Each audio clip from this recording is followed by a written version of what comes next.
Hi, good morning. We're going to go over lesson 4.1, coordinates and distance. So we're going to deal with the distance formula today to find the distance between 2 points. And before we do that, we're going to look at this graph and go over some vocabulary from your Algebra 1 class. All right, so we need to label the axes first. So this is the x-axis and the y-axis. My pen is not wanting to work. Okay, and where the two axes cross, that is your origin. So if you don't know, this pen's being weird today. Let's go ahead and label that as the origin. There's another I there. There we go. Perfect. All right, let's hope my pen's not this glitchy the entire time. The distance formula. What we're going to do is we're going to subtract the x's and then square it, and then subtract the y's and square it, and add those two together. And then we square root that. So this equals distance. All right, so the first task we need to do is to find the coordinates of A, B, and C. So A would be at 3, 2. B would be at -3, 0. And C is at 1, -4.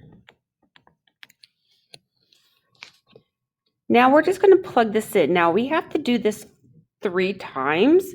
So the goal of this is to figure out what kind of triangle it is. So if it's equilateral, all the sides are the same. If it's isosceles, 2 sides are the same. And if they're all different, it says neither. But technically, there's a word for that. If all the sides are different, that is called scalene. Let's see if my pen will write that. There we go. So let's find the distance between A and B first. Okay, so let's subtract the x values. Now, it's labeled x2 and x1. So I'm just going to go up here and label these x1, y1, x2, y2. And it really doesn't matter. I mean, if you flip-flop those, you're going to end up with the same answer. We just need to label them for consistency's sake. So let's do x's. -3 minus 3 squared plus, now let's do the same thing with y. Start with y sub 2, so 0 minus 2 squared. Now let's simplify. -3 and a -3 is -6, and then -2. So this is where usually if there's an issue, it happens.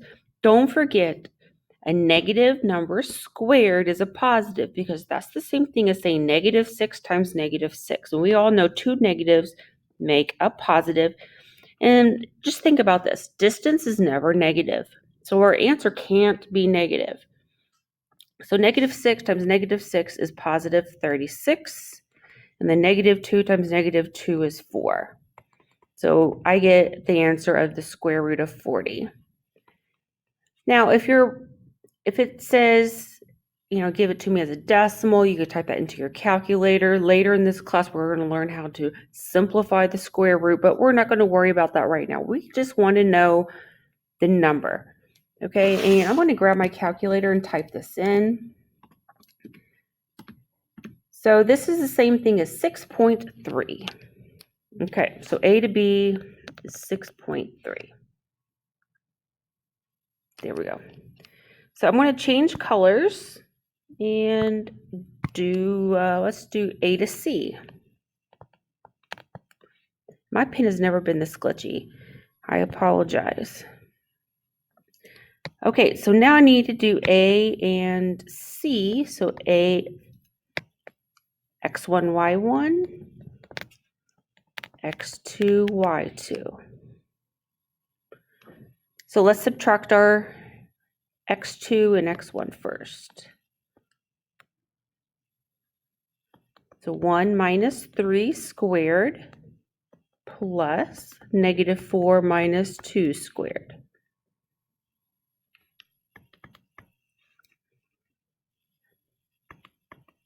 So 1 minus 3 is negative 2, and I'm going to square it, and negative 4 minus 2 is negative 6, and square it. So we're kind of in the same situation as we were before. Negative 2 times negative 2 is positive 4. And negative 6 times negative 6 is positive 36, which is the square root of 40, which is the exact same as what I did over here in the red. So A to C is 6.3, or square root of 40. It's all the same. Okay, so far it's isosceles. Let's find the third side and determine if it's equilateral or if it's isosceles. So we need to find the measurement of B to C. All right, so I'm just going to erase these and write them in again. X1, Y1, X2, Y2. Let's find the distance between the 2 points. If you want to pause the video and try it on your own and then come back, we can check our work and compare it. I get 1 minus a negative 3, which we know that becomes a plus a positive.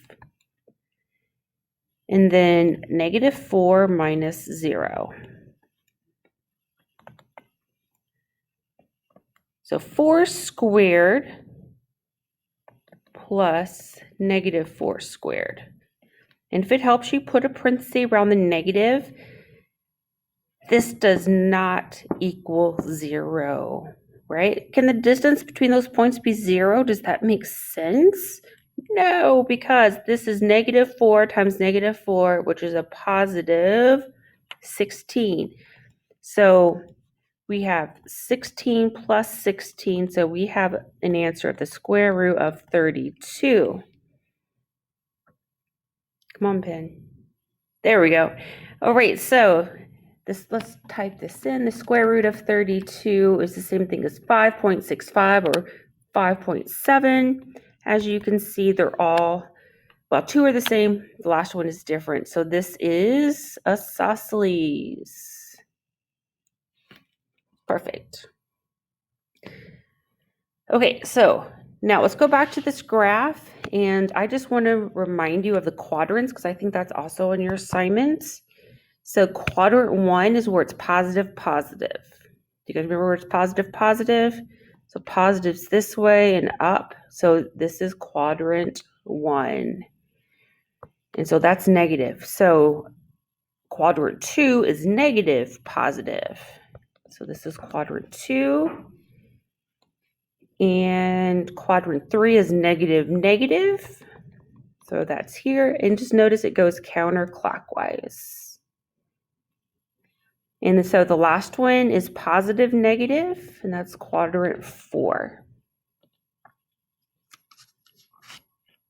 All right. Now there's really not much left in this, just some basic stuff.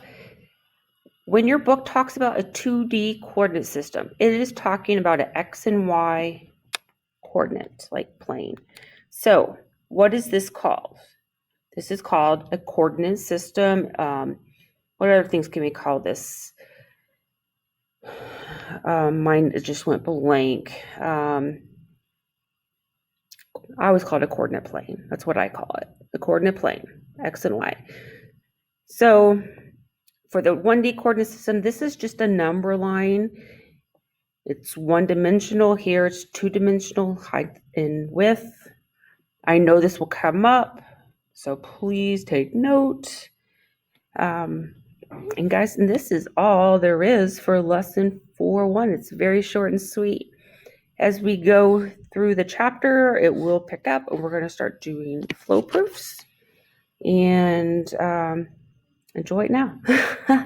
All right, message me if you have any questions, and I'll see you guys later. Bye.